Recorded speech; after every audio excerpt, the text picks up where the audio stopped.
Puji nama Tuhan. Shalom. Selamat pagi Bapak Ibu semuanya. Shalom. Apa kabarnya? Dahsyat? Haleluya.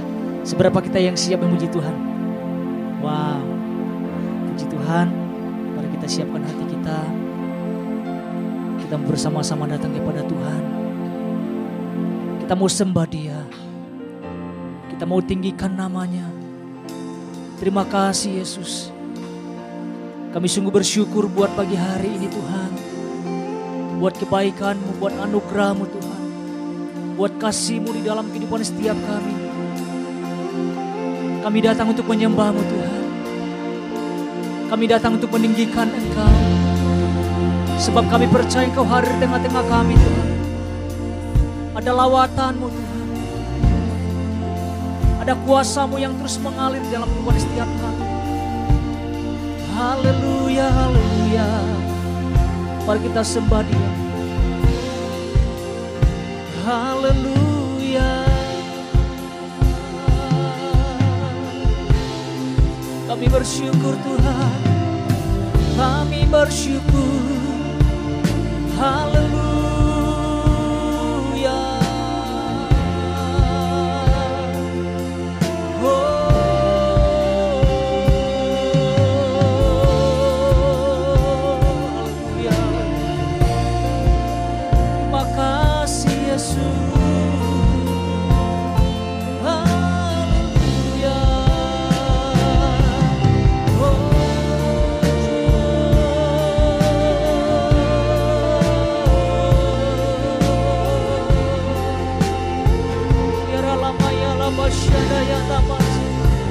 Engkau layak disembah, Engkau layak ditinggikan.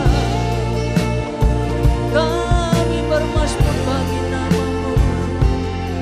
Haleluya, haleluya. Kami angkat suara kami Tuhan untuk menyembah, untuk meninggikan nama-Mu Tuhan. Haleluya, haleluya.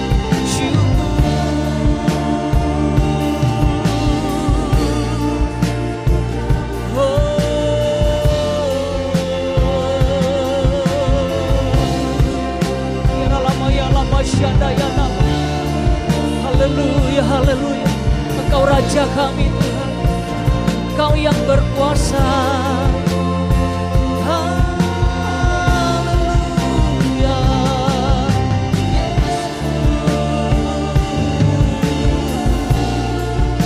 Haleluya, haleluya.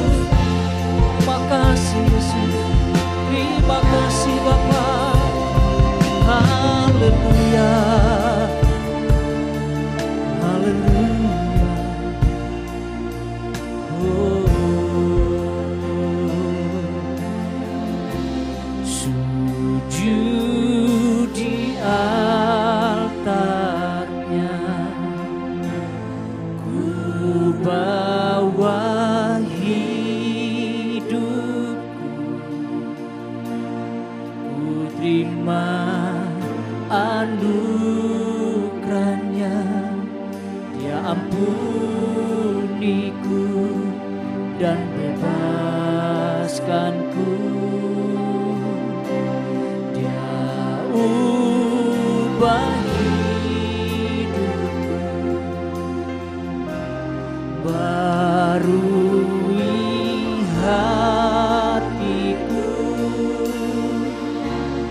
Sesuatu terjadi saat di hadapannya.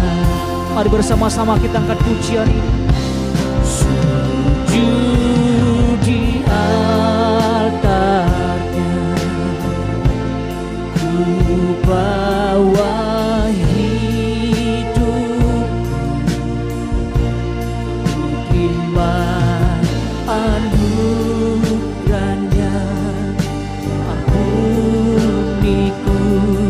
dan bebaskanku.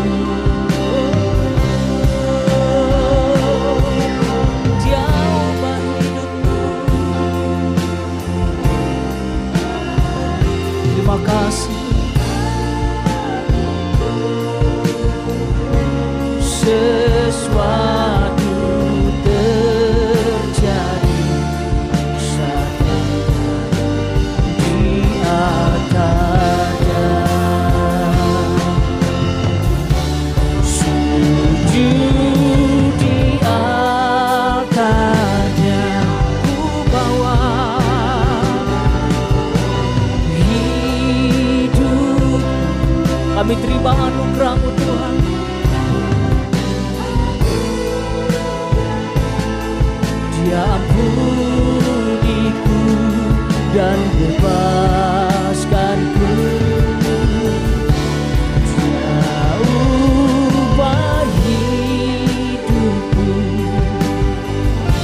buat Tuhan.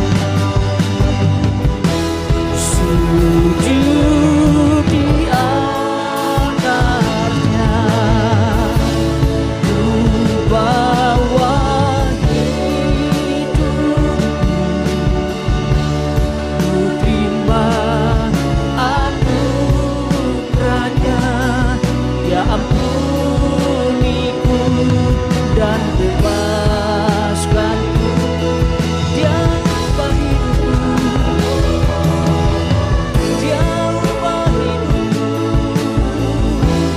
barui hatiku. Sesuatu terjadi saat datang di altarnya. Sesuatu terjadi saat datang di altar. Mari dengan iman bersama-sama katakan, sesuatu terjadi saat datang di altarnya. Mari berikan suara-suara yang terbaik bagi Tuhan. Katakan haleluya, haleluya. Engkau sumber kemenangan di dalam kehidupan setiap kami. Haleluya, haleluya.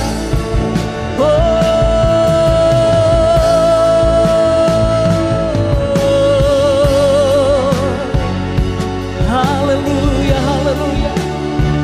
Haleluya, haleluya. Kami punya Tuhan yang besar, Allah yang ajaib, Allah yang mulia.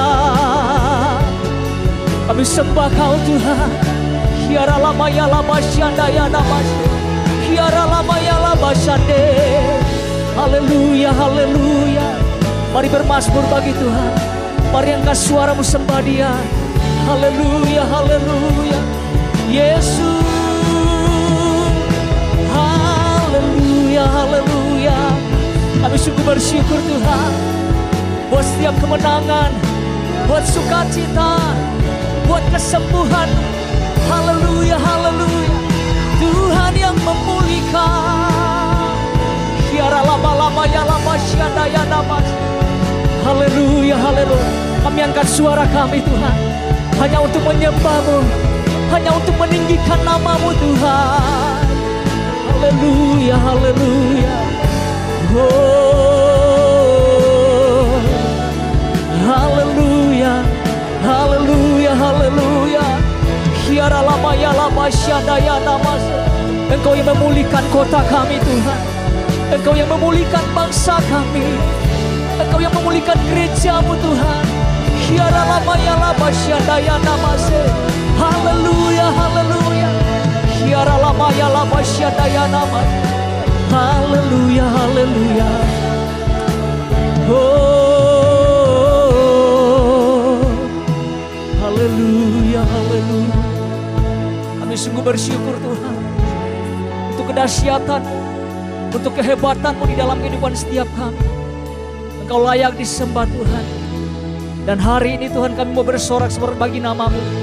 Kami percaya ada kemenangan dan sukacita yang melimpah di dalam kehidupan setiap kami. Terima kasih Bapa. Setiap kita yang siap memuji Tuhan bersama-sama katakan amin. Berikan sorak-sorak yang terbaik bagi Tuhan. Haleluya, haleluya, haleluya. Saya undang untuk bangkit berdiri bersama-sama Bapak Ibu. Seberapa kita yang terima sukacita dari Tuhan? Saya percaya setiap kita sudah menerima kemenangan dan sukacita. Haleluya. Kasih setiamu, kasih setiamu nyata bagiku, kebajikan tersedia bagiku. Sebab Allah sanggup limpahkan segalanya, dan anugerahnya sangat besar bagi yang diberkati bersama-sama katakan. Diberkati, aku dilimpahi, karena alasanku untuk menyediakan. Aku diberkati, aku dilimpahi atas sempurna anugerah Tuhan bagiku. Haleluya. Mari bersama-sama kita akan pujian ini dengan semangat, amin. Katakan kasih setia Tuhan. Kasih setiamu nyata bagiku, hikmat yang majikan bersedia bagiku. Bapa sanggup limpahkan segalanya, dan anugerahnya sangat besar bagiku.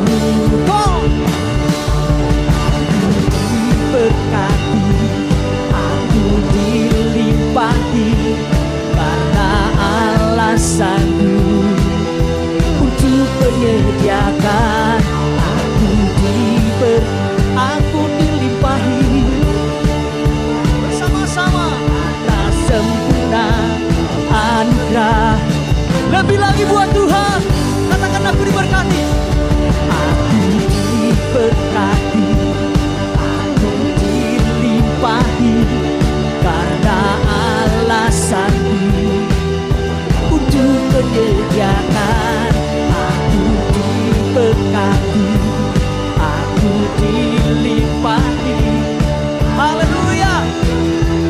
Anugerah Tuhan bagiku. Seberapa kita yang percaya bahwa Allah hadir di tengah-tengah kita? Yang percaya berikan tepuk tangan yang paling meriah buat Tuhan.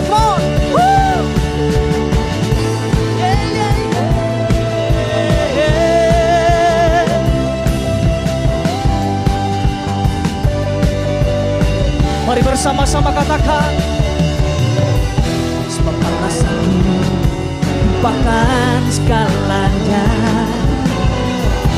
dan anugerahnya sangat besar. Mari dengan iman. Sebab alasanku lupakan segalanya,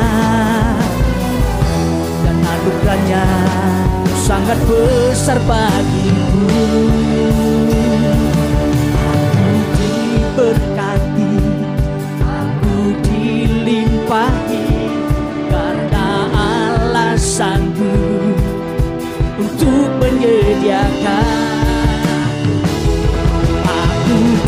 Berkati, aku dilimpahi karena alasanku untuk menyediakan.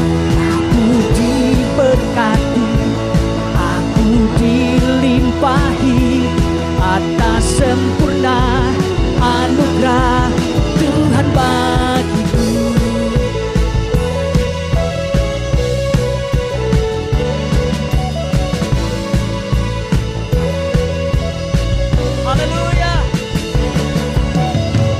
Yang sudah diberkati berikan tepuk tangan yang paling meriah buat Tuhan. Haleluya. Masih siap melompat bagi Tuhan? Masih siap? Haleluya. Kita menyembah Allah yang ajaib, amin. Mari pagi hari ini kita berikan yang terbaik bagi Tuhan. Kita bawa pujian kita bagi kemuliaan bagi nama Yesus. Haleluya.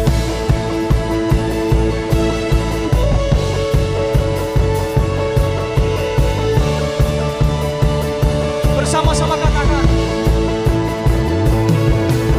Tak terbayang kebesaran-Mu dan tak terbanding kekuatan-Mu Tuhan. Berharga bagiku, sekap jiwa dan pengharapanlah ku serahkan untuk rencana-Mu Tuhan. Kau Raja atasku, Kau yang layak ditinggikan.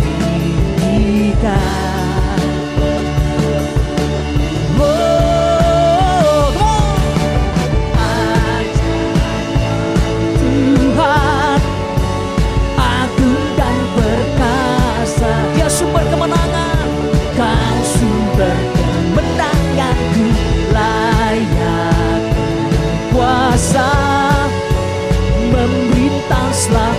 serukan Yesus. Yesus, Kaulah Raja mulia. Bersama-sama. Kebesaran-Mu dan tak terbanding kekuatan-Mu Tuhan. Berharga bagiku setap jiwa dan pengharapanlah ku serahkan untuk rencana-Mu Tuhan. Oh Raja atasku, lebih lagi buat Tuhan.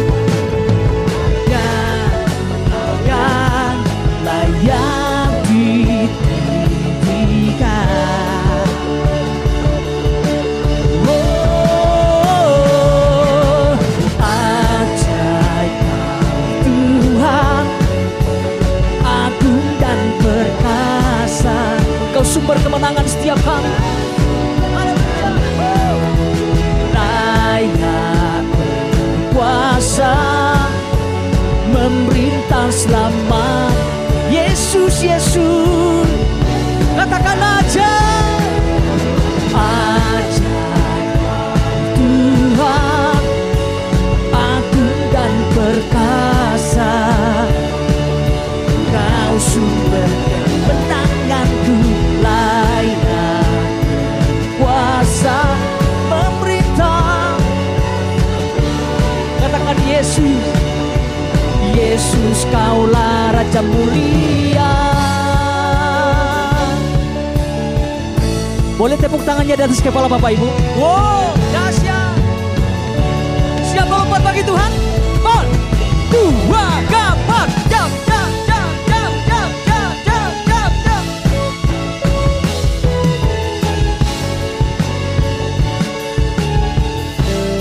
Mari kita angkat suara kita.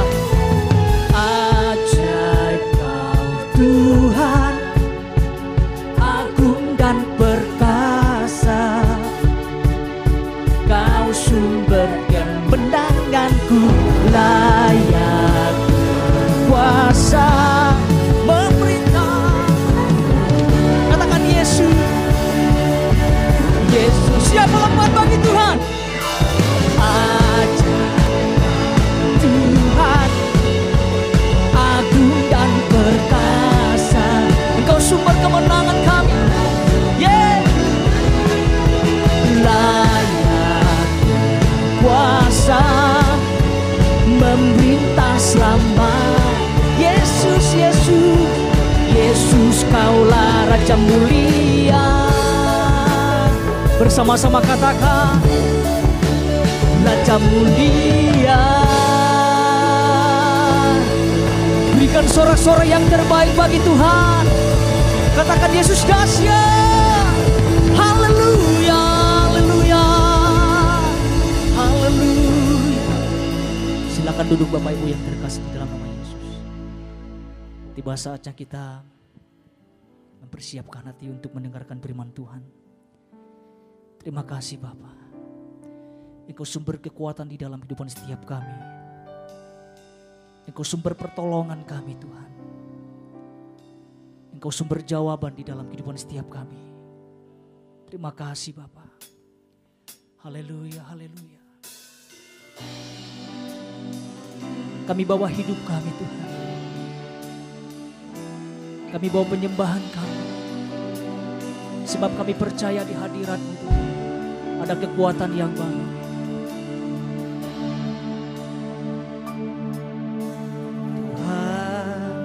Tak pernah terlambat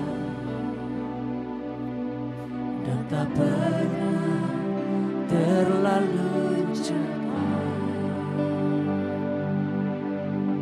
Tuhan selalu tepat waktu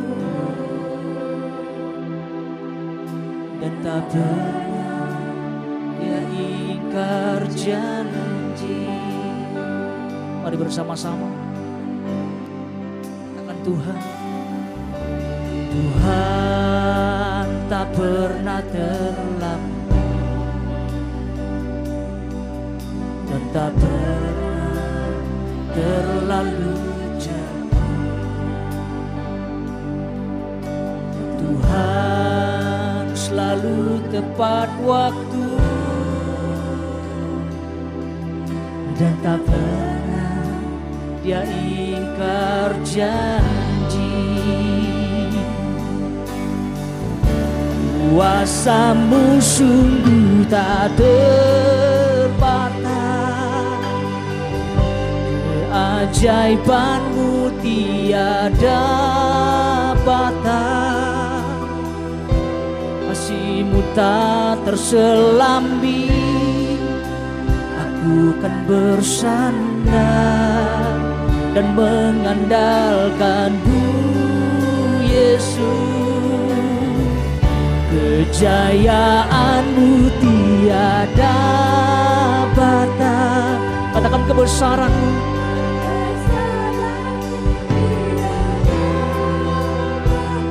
Terima kasih Yesus. Bagimu Tuhan tiada yang mustahil, ku aman dalam-Mu. Ini yang menjadi doa kami Tuhan, tak pernah terlambat.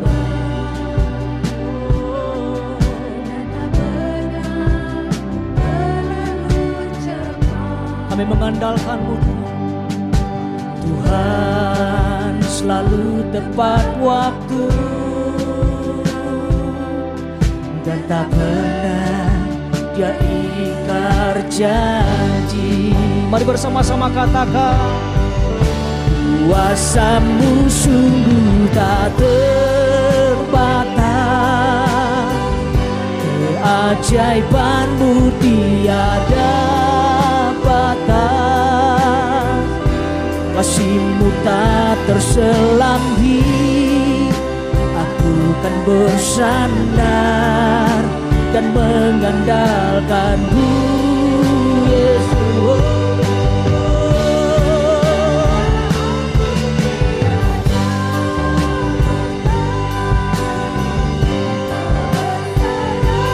Engkau Allah yang besar,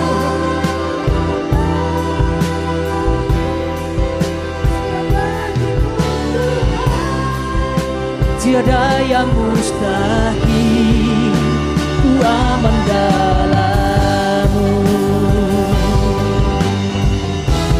Kuasa-Mu sungguh tak terbatas, keajaiban-Mu tiada batas, sebab kasih-Mu Tuhan tak terselambi. Kan bersandar dan mengandalkan-Mu Yesus. Kejayaan-Mu tiada batas, kebesaran-Mu tiada lama jalan. Kau Raja kami Tuhan, tiada yang mustahil, ku aman dalam-Mu. Sebab bagimu Tuhan tiada yang mustahil, ku aman dalam-Mu. Katakan sebab bagimu Tuhan, sebab bagimu Tuhan tiada yang mustahil, ku aman dalam-Mu.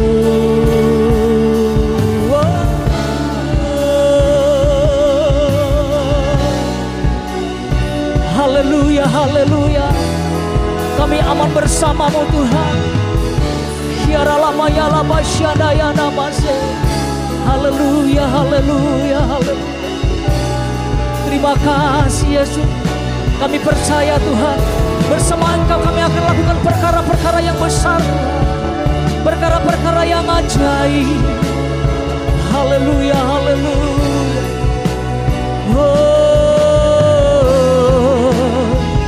Haleluya.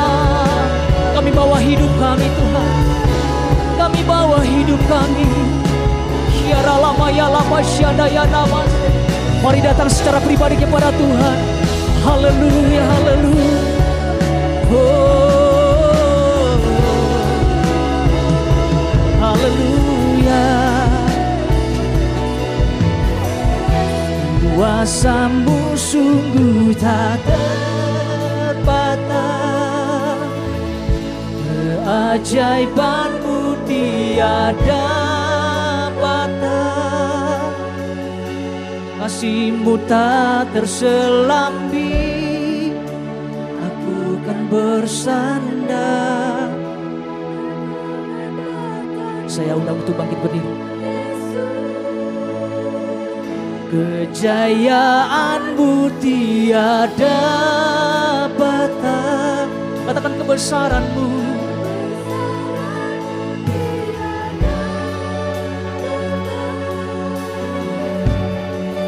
Sebab bagi-Mu Tuhan tiada yang mustahil, ku aman dalam-Mu. Sebab bagi-Mu Tuhan tiada yang mustahil, ku aman dalam-Mu.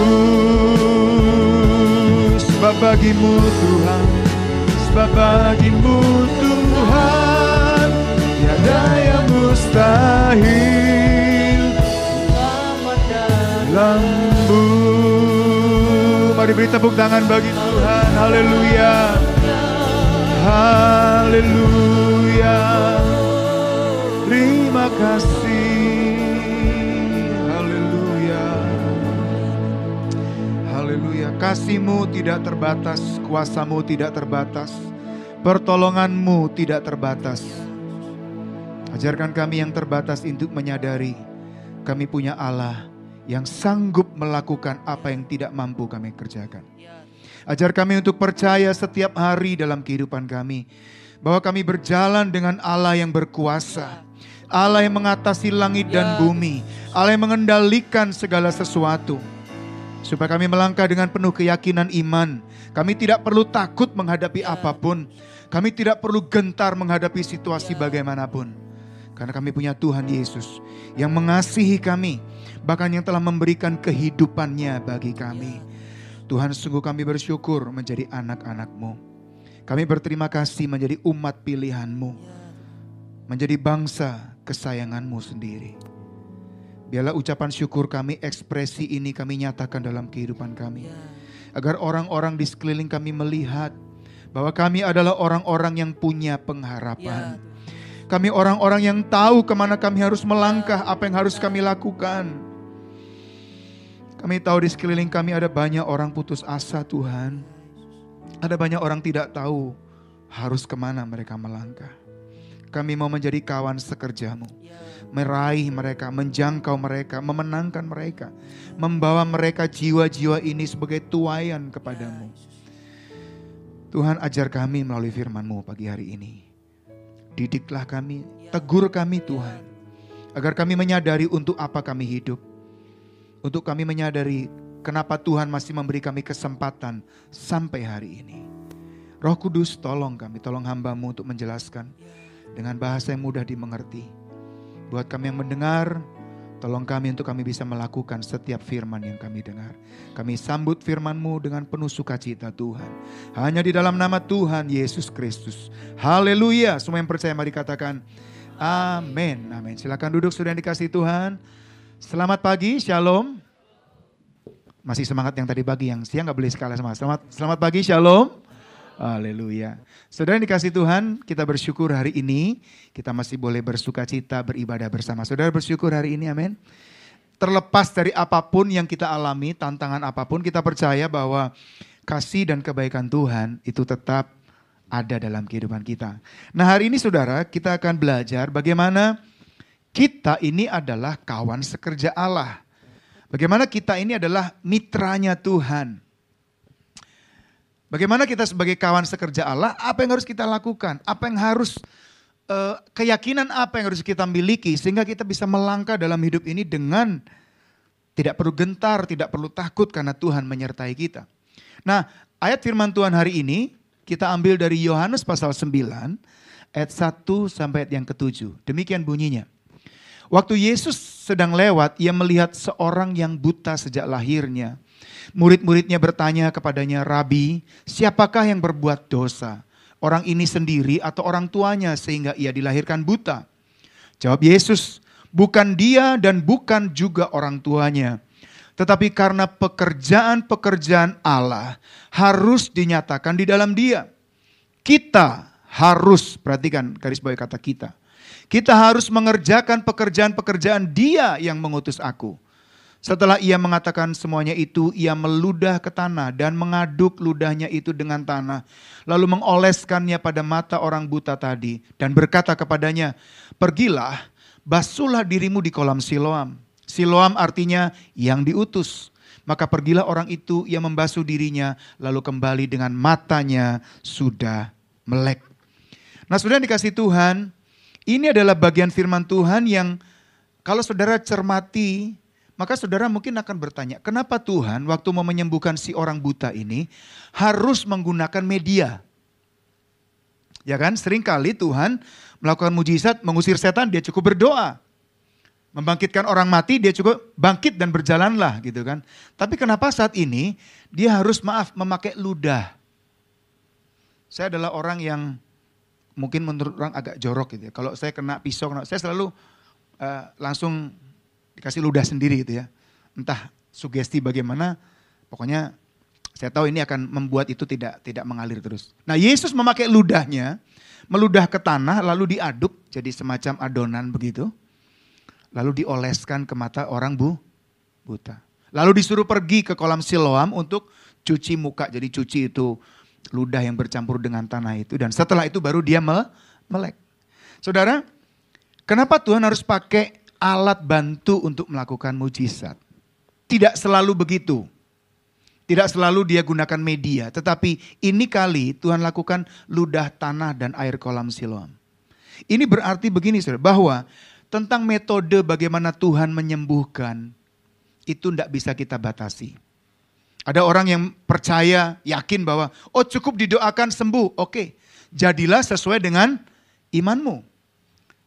Wanita yang sakit pendarahan 12 tahun, yang sudah menghabiskan uangnya untuk berobat, dia datang kepada Yesus dengan satu keyakinan bahwa, asalku jamah saja ujung jubahnya, maka aku akan sembuh. Keyakinan perempuan yang begitu kuat ini, karena bayangkan 12 tahun sakit pendarahan sudah. Habis hartanya untuk berobat.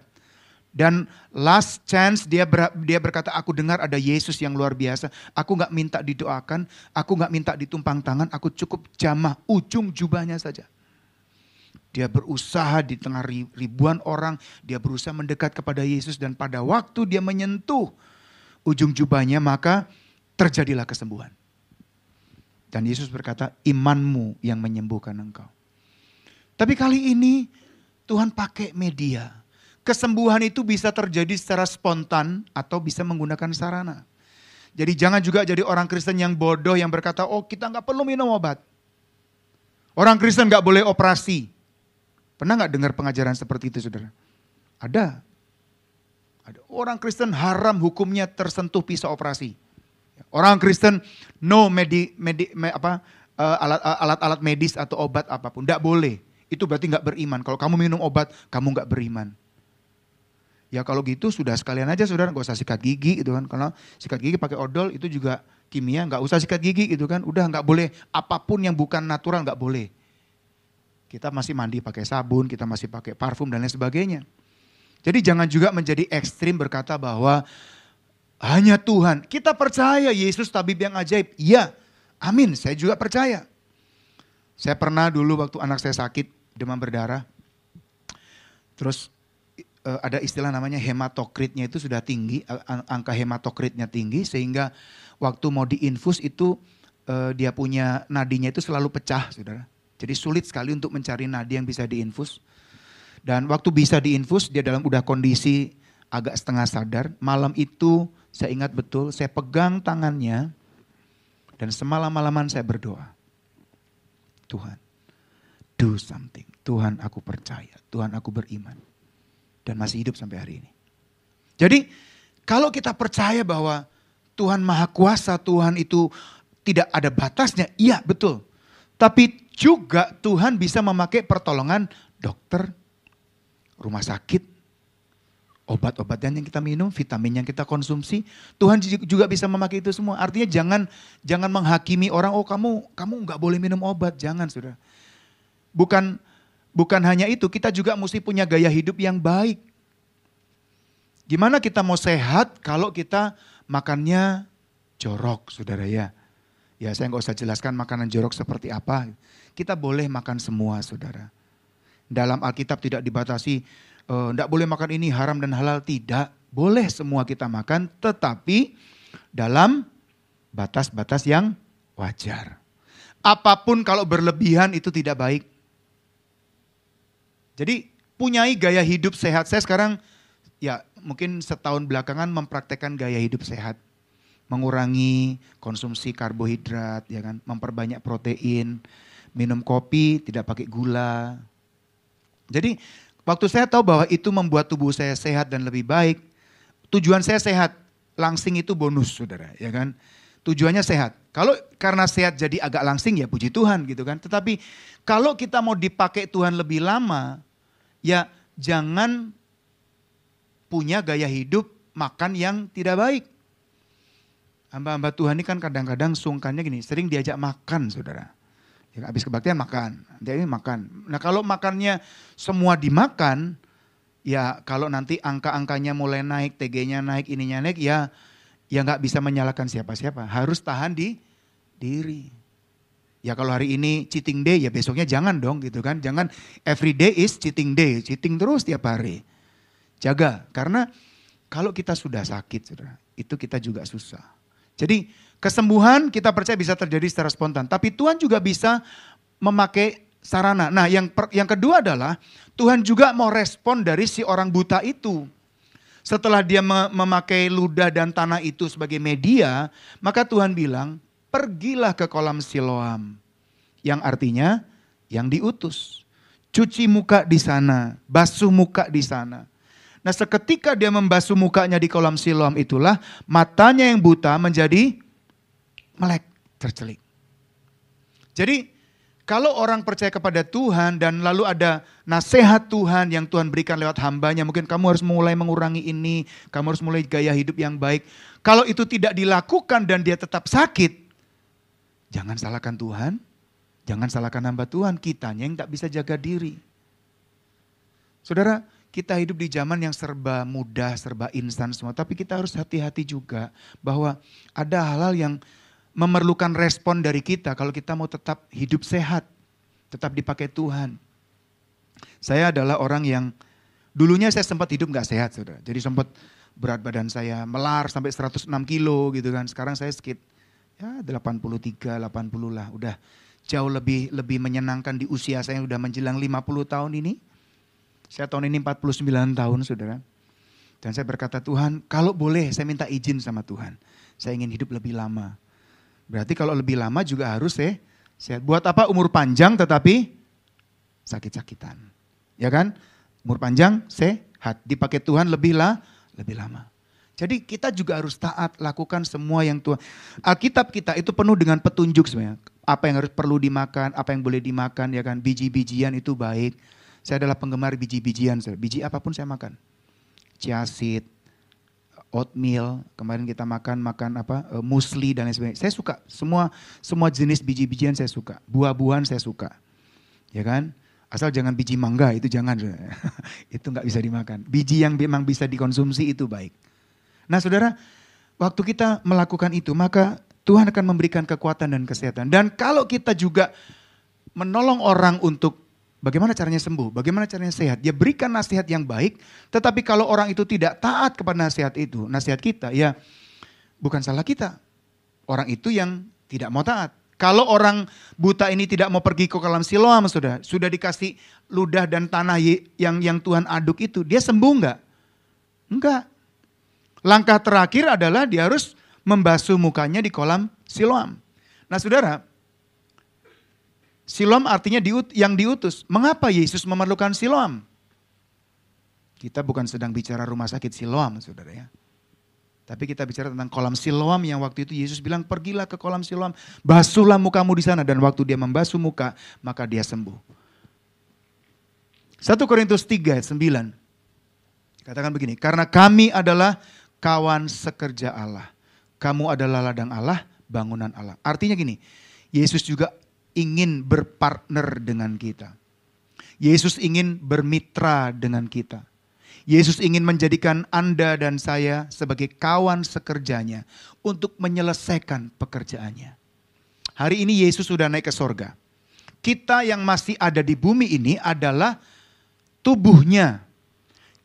Tubuhnya berarti kita adalah tangannya, kita adalah kakinya Tuhan untuk pergi kepada orang-orang yang menderita, untuk membawa kabar baik kepada mereka, untuk mendoakan orang-orang sakit. Dalam Markus 16 ayat 17 dikatakan, tanda-tanda ini akan menyertai orang-orang yang percaya. Mereka akan menginjak ular dan kalajengking, menyembuhkan orang yang sakit. Kita, saudara, adalah kawan sekerja Allah. Tadi di Yohanes dikatakan, kita harus mengerjakan pekerjaan-pekerjaan Dia yang mengutus aku.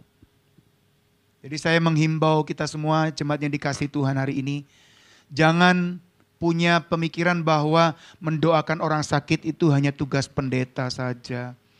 Yang boleh mengusir setan hanya pendeta saja. Kami kan cuma jemaat, kami tugasnya telepon pendeta. Aduh, rumahnya ada setan, oke telepon Pak Gembala atau Ibu Mutiara, tolong dong bersihkan rumah saya gitu. Bersihkan rumah, emangnya apaan rumah dibersihkan? Saya adalah orang yang yakin begini, saudara. Kalau saudara yakin betul bahwa roh yang ada di dalammu lebih besar dari semua roh yang ada di dalam dunia, maka sebetulnya kehadiran kita di tempat yang konon ada sesuatunya itu. Maka dengan hadirnya kita yang membawa Kristus yang adalah terang dunia itu, maka tempat yang gelap, waktu saudara bawa lampu ke tempat yang gelap, maka saya mau tanya, gelapnya kemana? Hilang seketika tanpa harus diusir. Oke, deal ya, setuju ya bahwa kalau kita membawa lentera atau lampu ke tempat yang gelap, maka begitu kita masuk ruangan yang gelap, lampu kita bawa sudah menyala, maka gelapnya langsung pergi. Masa kita bawa lampu terus masih ada gelap gitu? Gelap, pergi dulu ya, aku bawa lampu nih. Enggak, saudara. Seketika terang itu ada, maka gelap itu hilang. Jadi sebetulnya kalau saudara datang ke sebuah tempat yang ada sesuatunya. Saya tidak bilang itu tidak ada, itu ada. Tetapi kalau kita yakin kita punya Kristus, roh di dalam kita lebih besar, maka maaf, semua roh itu harus pergi dulu. Tanpa harus diusir bahkan. Karena mereka takut, saudara. Ingat waktu Yesus berjumpa dengan orang gila di Gadara, yang ada dirasuk berapa setan, saudara? 2000. Karena waktu mereka bilang, Tuhan jangan siksa kami, belum waktunya. Izinkan kami keluar untuk masuk ke dalam babi-babi itu. Maka ada 2000 babi yang kesetanan. Saya gak pernah lihat babi kesetanan, saudara. Manusia kesetanan iya, tapi babi kesetanan itu saya belum menyelihat sampai hari ini. Tapi pernah terjadi. Dan babi-babi yang kesetanan itu masuk ke danau mati. Artinya dalam satu orang bisa ada 2000 roh jahat. Tapi bayangkan 2000 roh jahat itu berjumpa dengan seorang Yesus. Siapa yang gentar? Roh jahat. 2000 roh jahat. Legion. Satu legiun. Kalau dalam bahasa tentara legiun. Nah saudara, di dalammu ada Yesus. Satu aja. Gak perlu banyak-banyak. Satu Yesus. Terus di depan saudara dikumpulkan semua roh jahat dalam bentuk apapun namanya itu. Genderuwo, beku ganjang dan lain sebagainya gitu kan. Kuntilanak, semua dikumpulin. Maka Yesus yang di dalam kita masih jauh lebih besar. Itu yang harus menjadi keyakinan kita. Dan kita adalah kawan sekerja Allah. Jadi kita ini bermitra dengan Allah. Mengerjakan pekerjaan-pekerjaan Bapa itu kita tidak lakukan sendirian. Yesus bahkan bilang begini, aku tidak akan meninggalkan kamu yatim piatu.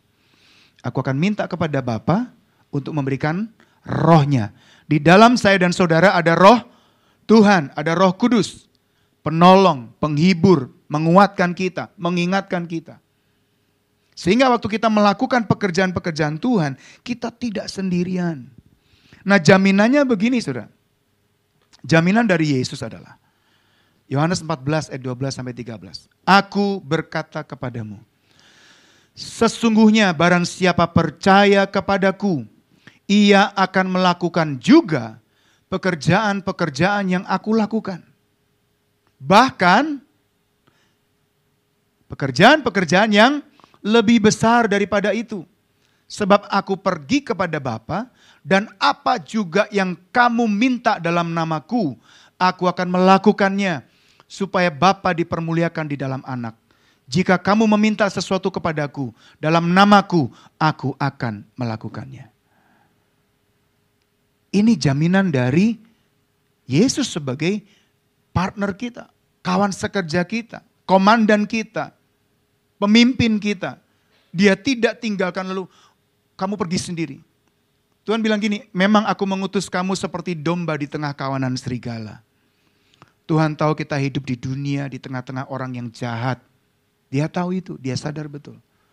Tetapi dia berkata, tenang, aku menyertai kamu. Ini jadi kayak ingat omongannya Gibran ya. Pak Prabowo, tenang. Tenang Pak, saya ada di sini. Coba bayangkan kalau Yesus yang bilang gitu. Yohanes, tenang, saya ada di sini. Ya kan, menghadapi badai hidup, menghadapi tantangan dalam kehidupan kita. Waktu murid-murid digoncang badai di Danau Galilea itu. Oh, mereka sudah jerit-jerit ketakutan. Yesus di mana? Yesus tidur. Lalu mereka bangun. Yesus bangun. Yesus gak peduli ya kami guru, gak peduli kami mau mati. Padahal saudara, kalau kita logika gini, kalau kapal itu tenggelam, Yesus juga ikut tenggelam. Dan itu kan gak mungkin kan. Kalau kita percaya. Tapi murid-murid saking situasinya memang begitu genting, air sudah masuk, perahu sudah mau tenggelam. Mereka bangunkan Yesus, tolong Tuhan, kami mau tenggelam, tolong Tuhan. Yesus bangun, dia menghardik, diam, tenanglah. Habis dia menghardik lautan itu, danau itu, dia menghardik murid-muridnya. Mengapa kamu takut?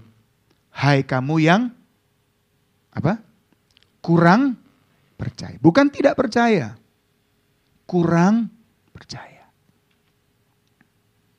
Saudara, kalau Tuhan jamin apa yang kamu minta dalam namaku, aku akan melakukannya. Kalau kamu percaya kepadaku, kamu akan melakukan juga pekerjaan-pekerjaan yang aku lakukan. Coba renungkan saja ayat ini saudara. Apa yang Yesus pernah lakukan dalam hidupnya? Mujizat semua. Dan mujizat itu bisa kau lakukan. Tuhan bukanlah guru silat, saudara. Guru silat itu konon katanya, kalau punya 10 ilmu, yang diturunkan berapa? 9. Jaga-jaga nih. Kalau muridnya kurang ajar, masih punya jurus pamungkas gitu kan. Nanti muridnya jadi guru, diturunkan berapa? 9 diturunkan 8. Jadi lama-lama, begitu keturunan kesekian, ilmunya habis, saudara. Yesus kan enggak, Yesus bilang gini, apa yang kupunya kuberikan kepadamu. Apa yang aku bisa lakukan, engkau juga bisa. Karena apa? Karena aku ada di dalammu. Jadi orang Kristen itu harus bukan cuma nyanyinya hebat, saudara. Raja mulia, berkuasa, tidak terbatas. Yesus tidak terbatas dan Yesus yang tidak terbatas itu ada di dalam hidup kita yang terbatas. Sehingga membuat kita yang terbatas ini juga bisa menjadi tidak terbatas karena ada Yesus. Sehingga kalau kita bisa melakukan hal-hal yang hebat, maka kita tidak bisa berbangga diri, oh ini karena aku yang hebat. Tidak, Tuhan yang hebat. Karena Tuhan. Jadi semua harus kita kembalikan, ini karena Tuhan, ini karena Tuhan, ini karena Tuhan. Semakin kita rendah hati, memberikan semua pujian hanya kepada Tuhan. Tidak mengambil kredit, tidak menikmati, oh aku disukai banyak orang, oh aku dikejar-kejar orang. Saudara kalau mau dikejar-kejar orang gampang sih. Kalau ketemu orang timbuk aja nanti saudara pasti kejar-kejar gitu kan. Saudara kadang-kadang ya hamba-hamba Tuhan juga harus berhati-hati. Kalau orang mulai wah hamba Tuhan ini luar biasa. Oh karunianya hebat. Oh ininya hebat. Hati-hati saudara. Hati-hati supaya jangan sampai sebagai hamba Tuhan kita mulai menikmati pujian manusia. Kita mulai menikmati bahwa kita dikenal sebagai seorang penyembuh, healer. Wah langsung di-upload di media sosial. Wah langsung orang kalau mau sembuh cari Pak Anu, cari Pak ini. Saudara, saya adalah orang yang terlalu percaya bahwa semua jemaat bisa melakukan mujizat. Amin. Jemaat di sini bisa semua. Yang membuat kita tidak bisa adalah keraguan kita terhadap janji Tuhan bahwa Dia ada di dalam kita. Kita seringkali nggak yakin. Kalau ketemu setan, kita yang gemeter duluan, gitu. Kita yang merinding duluan gitu ya. Kita yang waduh kayaknya ada sesuatu yang gak enak di ruangan ini. Saya adalah orang yang gak peduli mau gelap mau apa. Karena saya meyakinkan diri saya terus bahwa ada Yesus dalam hidupku. Christ in me. Christ in you. The hope of glory. Pengharapan akan kemuliaan. Setiap hari saudara. Waktu saudara bercermin. Ya sisiran atau make up gitu kan. Ingatkan dirimu. Engkau telah mati dan engkau hidup di dalam Kristus. Itu yang harus kita ulang, afirmasi setiap hari. Ini bukan soal motivasi, bukan. Bahwa kita harus mengingatkan diri kita bahwa every day kita harus lihat diri kita dan pandang dirimu, lihat ada Yesus dalam hidupmu. Boleh saudara kita ngomong pada diri kita sendiri kan? Self-talk. Hey Yohanes, ada Yesus dalam dirimu. Jangan takut. Jangan khawatir. Jangan gelisah hatimu. Ada Yesus dalam hidupmu. Dan kita bawa keyakinan ini kepada orang-orang yang sedang menderita. Kita bawa ini kepada orang-orang yang sedang susah. Tadi pagi saya sampaikan bahwa sekarang banyak orang putus asa di sekeliling kita. Saudara. Ada banyak orang buta rohaninya. Di Jogja dalam 2 tahun belakangan ada 2 mahasiswi dari dua kampus yang terkenal di Jogja. Bunuh diri. Saudara. Satu lompat dari hotel Porta di Jalan Kolombo, satu lompat dari asrama mahasiswi di kampusnya di Yogyakarta. 2 mahasiswi di 2 kampus yang cukup terkenal. Bukan orang bodoh, saudara. Bukan mahasiswi yang enggak punya otak gitu kan. Bukan mahasiswi yang enggak punya prestasi. Tetapi kenapa mereka stres, kenapa mereka depresi? Karena ada kebutaan rohani, ada ketidaktahuan hidup ini untuk apa. Orang yang sudah enggak berani hidup, itu adalah orang yang tidak tahu hidup ini untuk apa. Kalau hari ini saya bertanya pada saudara, apa tujuan hidupmu? Untuk apa saudara hidup hari ini? Bisa menjawab? Saya adalah orang yang tahu tahun depan saya mau apa, 2025 saya mau apa. 26 Oktober kemarin adalah hari wisuda di UGM, Pasca Sarjana. Lalu waktu saya ikutin pengumuman salah satunya disampaikan begini. Lulusan tercepat program S3 pada wisuda hari ini adalah namanya lalu dikatakan menempuh pendidikan doktoral selama 2 tahun 9 bulan 5 hari. Padahal S3 itu rata-rata 4 tahun. Ada yang 5 tahun, ada yang 7 tahun. Tapi orang ini bisa lulus dalam waktu 2 tahun 9 bulan 5 hari. Langsung saya merespon begini, oke, saya kalau nanti wisuda saya akan menyelesaikan doktoral saya dalam waktu 2 tahun 8 bulan. Jadi lebih cepat 1 bulan. Gak usah 2 tahun setengah, kayak terlalu ini ya. Pokoknya saya akan lebih cepat 1 bulan daripada orang itu. Itu keyakinan saya. Saya sejak mulai masuk, saya udah lihat bagaimana nanti wisuda di UGM itu seperti apa. Saya cari di YouTube kan banyak video YouTube kan. Oh gini ya, oh nanti pakainya begini. Jadi saya sudah membayangkan diri saya lulus wisuda bahkan di saat saya belum mulai kuliah. Jadi kalau hari ini saya sudah masuk semester 3, saya sudah harus menyelesaikan comprehensive examination gitu kan. Harus mulai di akhir semester ini menyiapkan draft lalu saya akan diuji. Jadi proposal tesisnya aja diuji. Belum riset nih, baru proposal saja udah harus diuji. Tapi saya bersyukur bahwa apa yang saya mau tulis dari sejak awal saya masuk kuliah ini, itu tidak pernah berubah sampai hari ini. Kemarin tanggal 17 Oktober kami mahasiswa S3 angkatan 2021-2022 dikumpulkan ke Kaliurang. Namanya PhD Camp. Lalu di situ kita di-drill, kita harus presentasi dulu. Gimana perkembangan tesismu disertasinya. Lalu saya sampaikan, saya presentasi, saya sudah begini, ini yang mau saya tulis, tujuannya apa, research questionnya apa. Dan saya nggak menyangka, ada satu profesor yang sudah senior, dia emeritus dari Edinburgh University di Scotland. Dia excited banget terhadap tema yang saya mau angkat. Dan dia langsung Aku mau terlibat dalam penelitianmu. Terus dia langsung kasih saya buku, e-book. Kan sekarang buku gak harus fisik kan, e-book 3 biji. Dan itu buku-buku, kalau dalam ilmu itu buku babon. Saudara. Buku yang teori dasarnya itu. Dan saya sangat, God, thank you. Karena apa? Selama ini saya gak dapat orang yang ngerti apa yang mau saya tulis. Maaf, saya tidak sedang merendahkan dosen orang Indonesia ya, enggak. Tetapi mereka kadang-kadang kalau sesuatu yang baru yang belum pernah diteliti mereka pun bingung. Jadi saya ini punya promotor 2. Satu dosen di Universitas Islam Negeri Sunan Kalijaga, istri dari rektor. Satu lagi dosen UGM. Nah mereka nggak terlalu paham apa yang mau saya bahas. Karena saya tentang, mungkin saudara ingat saya akan membahas tentang donor darah gitu kan. Tentang donor darah, hubungannya dengan agama dan sebagainya. Nah bahkan yang istri rektor yang S3-nya di McGill Kanada ini pun nggak ngerti. Dia bilang, oh saya baru ngerti. Jadi waktu saya presentasi ke dia baru, oh ternyata begini ya. Tentang donor darah itu begini. Jadi dia pun baru ngeh. Nah bagaimana mau membimbing saya, wong pembimbingnya juga baru ngeh. Coba. Kan bingung kan jadi mahasiswa dibimbing oleh promotor yang baru ngerti. Jadi ya saya juga, lah kok promotor saya juga sama-sama bukan sama-sama nggak ngerti. Saya lebih ngerti dari dia. Nah jadi waktu kemarin PhD camp, ada seorang profesor yang orangnya nyentrik. Kalau saudara suka baca Tintin, ada profesor kalkulus. Ingat ya Tintin ada tokoh profesor kalkulus. Nah itu orangnya kayak begitu. Kribo gitu, tua kurus gitu kan. Namanya Michael Norcott. Dan dia langsung, oke, let me help you. Dia bilang, aku akan bantu kamu. Dia langsung kasih ini. So ini nanti hubungannya begini. Ini pernah terjadi penelitian di Penang. Ini bukunya. Pernah terjadi penelitian tahun 70. Ditulis oleh ini. Jadi orang itu kayak library berjalan. Saudara. Bayangkan. Dia ingat judul bukunya. Dia ingat nama penulisnya. Dan langsung dia kasih kepada saya. Ini bukunya. Dan dia bilang coba kamu ngomong kepada kepala prodi.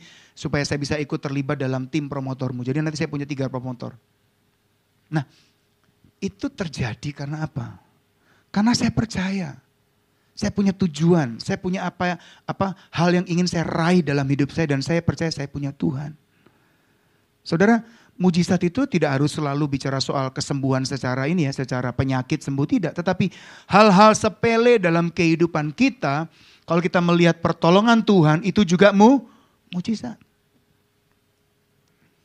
Dipertemukan dengan orang yang kita mungkin nggak kira, nggak pernah menyangka. Lalu dari pertemuan itu bisa ada lanjutannya. Itu juga mujizat. Libatkan Tuhan. Mintalah apa saja, apa juga yang kamu minta dalam namaku. I will do it. Supaya apa? Supaya Bapakku dipermuliakan di dalam anak. Jika kamu meminta sesuatu kepadaku dalam namaku, aku akan melakukannya. Kurang apa jaminan yang Tuhan berikan kepada kita, saudara? Kalau kita baca Alkitab banyak sekali janji-janji Tuhan. Aku akan menolong, aku tidak pernah membiarkan, aku tidak meninggalkan kamu. Tapi kita sebagai orang Kristen, sebagai murid-murid Tuhan, seringkali kita ini kurang merenungkan janji-janji Tuhan itu kan. Kalau ditanya saudara sebagai orang Kristen, kalau ada orang non-Kristen nanya pada saudara. Apa sih rahasia keberhasilan menjadi orang Kristen? Jawabannya apa saudara? Apa rahasia keberhasilan kita? Mazmur pasal 1. Yang kesukaannya Taurat Tuhan, yang merenungkannya siang dan malam. Dia akan seperti pohon di tepi aliran air, selalu hijau daunnya, menghasilkan buah pada musimnya. Dan apa saja yang dilakukannya berhasil. Saya takutnya begini ya, karena tidak rahasia, karena tidak sesuatu yang harus dicari gimana, itu akhirnya membuat kita meremehkan itu. Jadi kalau kita punya iman, kaitannya iman timbul dari pendengaran akan firman, Roma 10:17. Waktu saudara memperkuat imanmu, maka iman adalah dasar dari segala sesuatu yang kita harapkan dan bukti dari segala sesuatu yang tidak kita lihat. Itu iman. Tuhan bilang, asal kamu punya iman sebesar biji sesawi saja, kamu bisa berkata kepada gunung itu tercabut dan tercampaklah. Saudara, saya kuliah ini, kalau bukan karena Tuhan gak mungkin saudara. Bayangkan saya sekarang kuliah dengan 3 anak yang juga kuliah semua. 1 anak di UGM juga, 2 anak di Sanata Dharma, bapaknya di UGM. Jadi Sudah bisa bayangkan kami bersamaan 3-4-4-nya kuliah semua. Kalau bukan Tuhan. Anak saya kedua dapat beasiswa dari Pempros Jawa Barat. Jocelyn itu dapat Jabar Future Leaders Scholarship. Jadi dia daftar dan dia suruh bikin video dan dia terpilih. Dari setiap satu semester dikasih dana sampai dia lulus. Dia kuliah di jurusan biologi di UGM. Saudara, itu semua karena Tuhan. Bapaknya ya gini, saudara, nggak punya kemampuan yang bagaimana enggak, tetapi saya belajar untuk beriman, belajar untuk percaya, belajar untuk yakin. Jadi saya juga belajar, saudara, apakah saya akan selalu kuat kalau saya tidak mengingat janji-janji Tuhan dalam firman-Nya, saya juga bisa lemah. Tapi waktu saya lemah, saya menguatkan diri. Tuhan, saya percaya kepada janji-Mu. Tuhan, saya percaya kepada jaminan-Mu. Kalau kamu tinggal di dalam aku, Yohanes 15, dan aku tinggal di dalam kamu, mintalah apa saja. Dan kalau ada firman di hati kita, pasti yang kita minta juga sesuatu yang baik. Ya dong. Kalau kita mengerti kehendak Tuhan dalam hidup kita, masa kita minta sesuatu yang jahat? Kita pasti minta sesuatu yang baik. Dan kalau sesuatu yang baik yang kita minta dari Tuhan, Tuhan pasti akan memberikan. Kamu bapa manusia yang jahat saja. Kalau anakmu minta roti, tidak dikasih batu. Kalau anakmu minta telur, tidak dikasih ular. Apalagi Bapamu yang di sorga. He knows, dia tahu bahkan sebelum kita bicara, Tuhan sudah tahu. Tapi Tuhan mau kita sebagai anaknya meminta. Menandakan adanya relasi, adanya hubungan. Minta kepada Tuhan itu juga tidak perlu dengan bahasa yang bagaimana. Ya seperti halnya kita minta kepada Bapa kita. Anak saya kalau minta duit, ngechat ya. Yosua mau ke sini, bagi dong ya. Gitu sih, anak sekarang kan gitu kan. Bagi dong ya. Udah tau lah bapaknya kalau anak minta bagi dong, minta ditransfer gitu kan. Ya kalau saya lagi ada saya kasih, kalau nggak ada ya Jos nih saya tunjukin nih saldonya sekian ya. Terus ketawa dia. Saudara, Bapak kita di sorga jauh lebih baik daripada kita sebagai Bapak di dunia.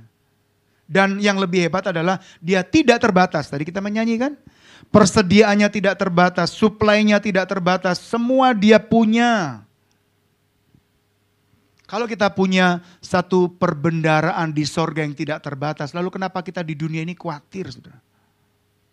Memang apa yang kita butuhkan itu belum kita lihat. Ya kan, semua yang kita perlu, yang kita butuhkan itu sudah tersedia di sorga. Ada bersama dengan Yesus. Nanti saudara baca di Efesus pasal 3. Semua berkat di sorga sudah diberikan kepada kita di dalam Yesus. Jadi waktu kita mendapatkan Yesus, jaminannya adalah apa yang kita perlukan.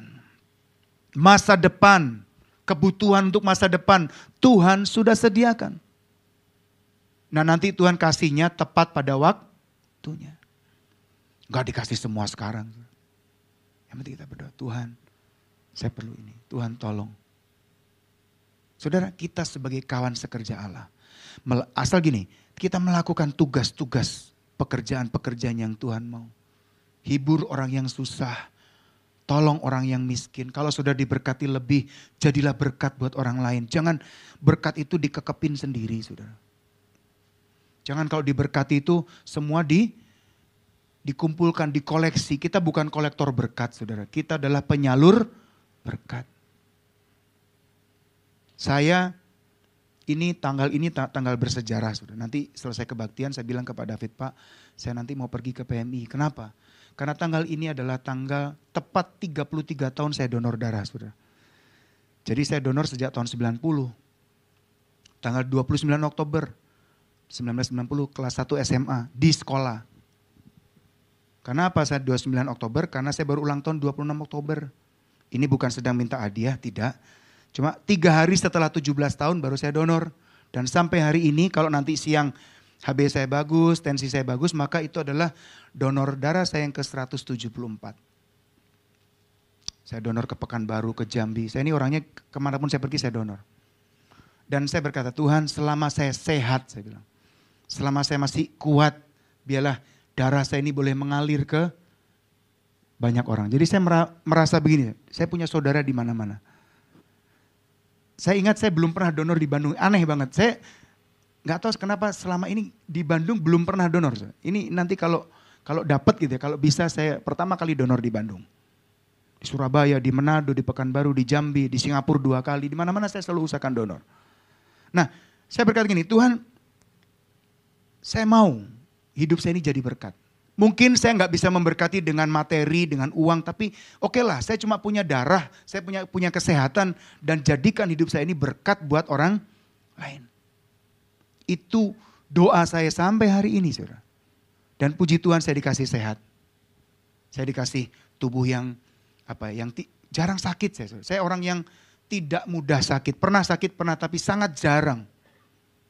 Sakitnya paling jelek sakit perut itu aja, itu. Itu nggak bisa ditahan kalau sakit perut. Tapi yang lain enggak. Kenapa? Ya saya tahu bahwa waktu saya berbagi hidup, berbagi nyawa. Saya suka memakai istilah berbagi nyawa. Saya bagikan nyawa saya kepada banyak orang. Saya tahu Tuhan juga tidak tinggal diam. Saya tahu bahwa Tuhan selalu membalas dengan caranya Tuhan. Bukan dengan cara saya. Tapi dengan caranya Tuhan. Dia akan mengembalikan. Kalau kita berbuat baik, saudara.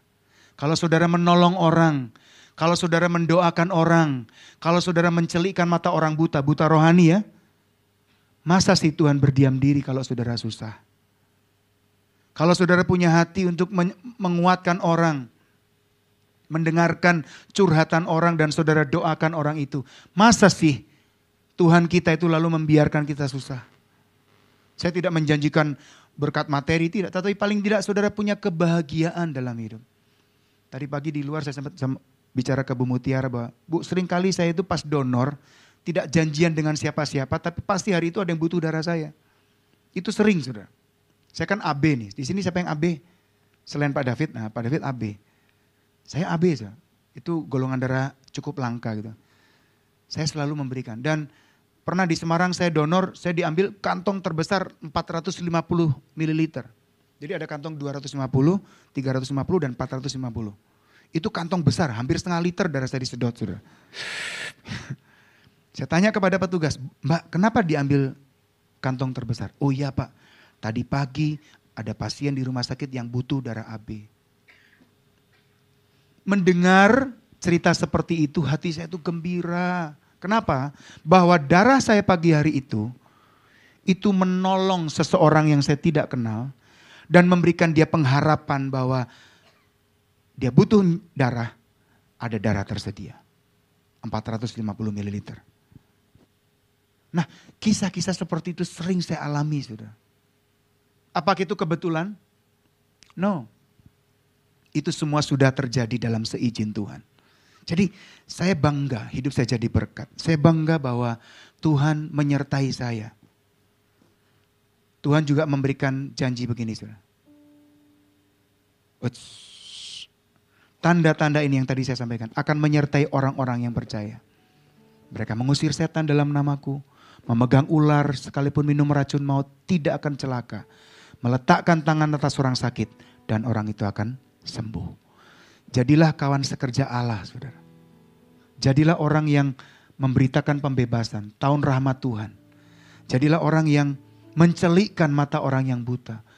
Bagikan pengharapan yang kita punya.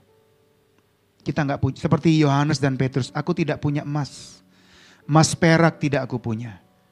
Tetapi dalam nama Yesus, orang Nazaret itu bangkit dan berjalanlah. Tuhan memerlukan air kolam Siloam. Maukah kita menjadi kolam Siloam itu? Yang waktu orang berjumpa dengan kita, orang yang kering disegarkan. Orang yang buta dicelikkan. Orang yang lemah dikuatkan. Saya percaya waktu engkau mau menjadi perpanjangan tangan Tuhan untuk memberkati orang, maka pertolongan yang kau perlukan, kekuatan yang kau butuhkan, Tuhan pasti sediakan. Tuhan memberkati kita semua. Mari kita tundukkan kepala, kita renungkan firman Tuhan. Sambil kita angkat pujian, berikan ku hati seperti hati-Mu Tuhan. Berikan ku mata seperti mata-Mu, memandang tuaian di sekeliling kami. Haleluya. Terima kasih. Saya mengundang jemaat untuk bangkit berdiri, angkat pujian ini. Berikan terima kasih Tuhan, haleluya, haleluya. Berikan ku hati seperti hati-Mu yang penuh dengan belas kasihan. Berikan ku mata seperti mata-Mu, memandang tuaian di sekelilingku. Berikan ku tangan-Mu untuk melakukan tugasku.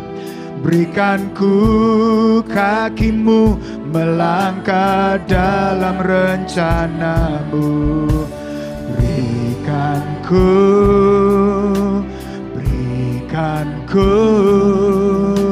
Berikan ku hati-Mu.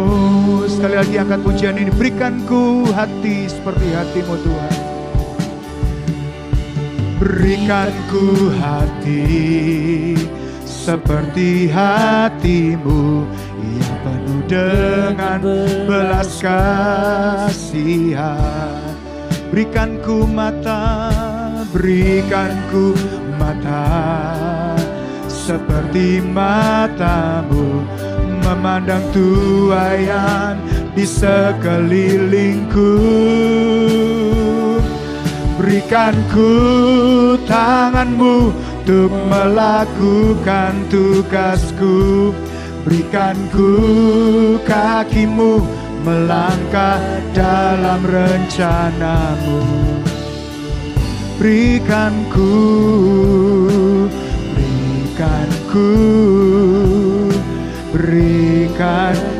hati-Mu.